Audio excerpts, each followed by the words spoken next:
గుమగుమలాడే గుత్తి వంకాయ ఎలా చేయాలో చూద్దాం పదండి. ముందుగా ముచ్చటగా సైజులో చిన్నగా ఉండే ఈ వంకాయని కడిగి పక్కన పెట్టుకోండి.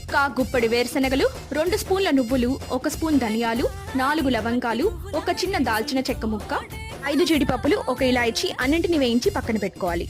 ఇది చల్లారాక ఒక మిక్సర్ లో వేసుకొని కొద్దిగా వాటర్ యాడ్ చేసుకొని ఇలా పేస్ట్ లా చేసి కొద్దిగా ఉప్పు, పసుపు, కారం వేసి కలిపి పక్కన పెట్టుకోండి.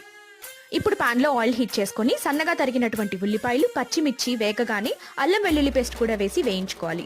ఆ తర్వాత చిన్న ముక్కలుగా కట్ చేసుకున్నటువంటి టమోటా ముక్కలు వేసి మగ్గనివ్వాలి. ఇప్పుడు వంకాయని 4 పక్షాలుగా కట్ చేసుకొని ప్రిపేర్ చేసుకున్నటువంటి పేస్ట్ ని ఫిల్ చేసుకొని ఒక్కొక్కటిగా పాన్ లోకి డ్రాప్ చేసి మూత పెట్టి బాగా మగ్గనివ్వాలి. ఆ తర్వాత మిగిలిన పేస్ట్ లో వాటర్ యాడ్ చేసుకుని ఇందులో కలుపుకోవాలి. వంకాయ పూర్తిగా మగ్గిపోయిన తర్వాత చింతపండు రసాన్ని యాడ్ చేసుకుని కొత్తిమీర, కరివేపాకు చల్లుకోవాలి.